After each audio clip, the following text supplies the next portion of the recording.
صحیح بخاری میں حدیث ہے، ام العلا کہتی ہیں کہ حضرت عثمان بن مظعون فوت ہوئے جب رضی اللہ تعالیٰ عنہ، بڑے درویش صحابی تھے اور بڑے عبادت گزار.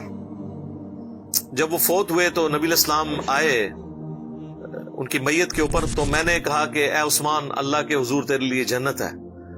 تو نبی علیہ السلام نے جب یہ جملہ سنا تو آپ نے ام العلا سے کہا کہ تمہیں کس نے بتا دیا کہ اس کے لیے جنت ہے؟ حالانکہ میں اللہ کا رسول ہوں، لیکن مجھے نہیں پتا میرے ساتھ کیا ہونا ہے. جی حالانکہ ڈیفینیٹلی ہمیں پتا ہے کہ وہ اللہ کے رسول ہیں، اور یہ سیم الفاظ سورۃ الاحقاف میں بھی قرآن میں موجود ہیں.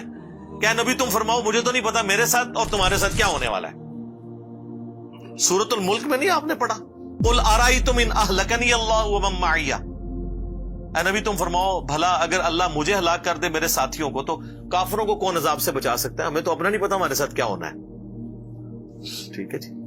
تو ام العلا کہتی ہیں کہ اللہ کی قسم اس کے بعد میں نے پوری زندگی کبھی کسی شخص کے مرنے پہ نہیں کہا کہ سیدھا جنت ہی جائے.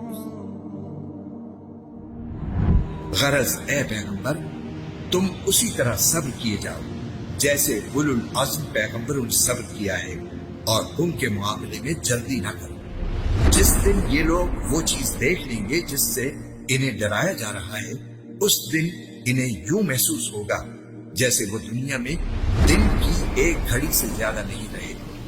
یہ ہے وہ پیغام جو پہنچا دیا گیا ہے. اب برباد تو وہی لوگ ہوں گے جو نافرمان ہیں.